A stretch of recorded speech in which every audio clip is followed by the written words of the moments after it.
আমরা রাজেশপুরে এসেছি, একটা জার্নি করে আমরা কুমিল্লা থেকে এখানে এসেছি ঈদ পরবর্তী সময়।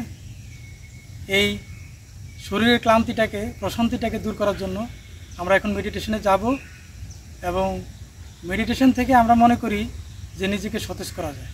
মেডিটেশনের একটা পার্ট হলো যে বঙ্গাসন, দণ্ডাসন এবং বজ্রাসন। আমরা এখন বঙ্গাসনে যাব। ঠিক আছে নি? বঙ্গাসন হচ্ছে এমন একটি ব্যায়ামের অংশ যেটা আমরা আগে দেখতাম যখন গ্রামের বাজারে যেতাম, তখন সবাই এইভাবে বাজারে বসে থাকতো, তাদের উৎপাদিত পণ্য নিয়ে কৃষকরা এভাবে বসে থাকতো বাজারে। এবং এই বঙ্গাসনের যে উপকারিতা, যেমন আমরা আমাদের যে কোষ্ঠকাঠিন্য, পেটের বিভিন্ন রকম পীড়া, হজম এবং কোমরের যে ব্যথা বেদনা, সেইগুলো থেকে আমরা এই বঙ্গাসন করলে আমরা মুক্তি পেতে পারি। রাইট। এখন আমরা যাব বজ্রাসনে। 3 মিনিট থেকে 4 মিনিট আমরা বঙ্গাসনে, দণ্ডাসনে, বজ্রাসনে থাকবো আমরা।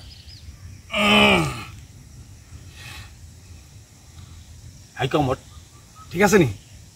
বাইরে ভাই অবস্থা খারাপ হয়েছে বাবা। আরে কি করা যায়? ও দাদা, প্রথমত একটু সমস্যা হবে, পরবর্তী সময়ে আমরা যখন রেগুলার এটা করবো তখন আমাদের এটা সয়ে যাবে এবং আমাদের শরীরের জন্য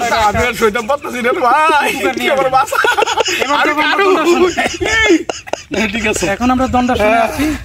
দণ্ডাসন হলো স্ট্রেট দাঁড়িয়ে থাকা কিছুক্ষণ, আমরা এটাই আছি এখন। এই 3টি ব্যায়াম যদি আমরা নিয়মিত করতে পারি তাহলে আমাদের শরীর সতেজ থাকবে এবং আমাদের শরীরে হজম এবং ব্যথা সেগুলো থেকে আমরা মুক্ত থাকতে পারবো। এখনো ব্যথা শুরু হলে 3টা ব্যায়াম শেষ হলো। এখন আমরা যাব দম চর্চায়। কিভাবে? প্রথমত আমরা জোরে নিঃশ্বাস নিব, পেট পুরে,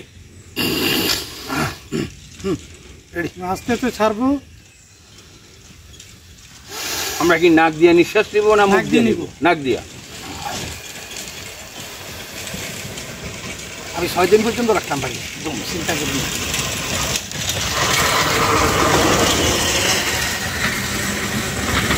এবার দমটা কিছুক্ষণের জন্য ধরে রাখার চেষ্টা করুন।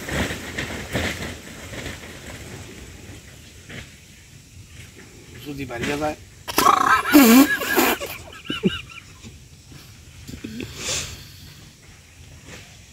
সুপ্রিয় কামালনগরের চ্যানেলের দর্শক, কামালনগরের চ্যানেলের সুপ্রিয় দর্শক শ্রোতাবিন্দু, এটি যদিও মনে হয় একটি হাস্যকর, কিন্তু আসলে হাস্যকর না। এই দম চর্চা করোনার সময় আমাদের বিশেষ ভূমিকা রেখেছে। তখন আমাদের ফুসফুসের যে রোগটি হতো করোনার কারণে, সেটি থেকে মুক্তি পাওয়ার একমাত্র উপায় সেই দম চর্চা। এখন আমরা জোরে শ্বাস নিয়ে কিছুক্ষণ আটকে রাখার চেষ্টা করব। যতক্ষণ আটকে রাখা যায় ফুসফুসের জন্য ততই সেটা উপকার। ফুসফুসে যখন আমাদের অক্সিজেন যায়, ফুসফুসের যে বলগুলো আছে সেই বলগুলো সতেজ থাকে এবং তারপরে সেখান থেকে অক্সিজেন রক্তে চলে যায়। আমরা কিছুক্ষণের জন্য এই জোরে শ্বাস নিয়ে আটকে রাখার চেষ্টা করব। আমরা 3 জনে করলো বলি।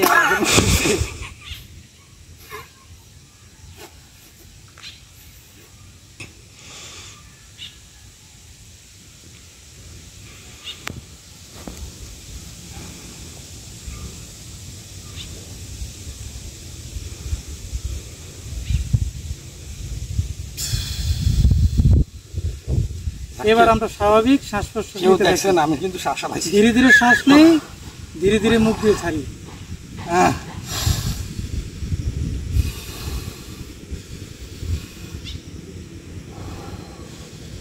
ক্যামেরাম্যান ঠিক আছে নি ভাই?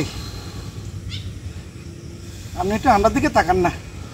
আমরা ঠিক আছে দেখা তো। এই সতেজীকরণ, আমাদের ব্যায়াম এবং দমচর্যার বিষয়টি এখানেই শেষ হলো এবং কৃতজ্ঞতা জানাচ্ছি যিনি আমাদের এই ভিডিওটি ক্যামেরা ধারণ করছেন, বিশিষ্ট সুরকার জাহাঙ্গীর সুব্রত।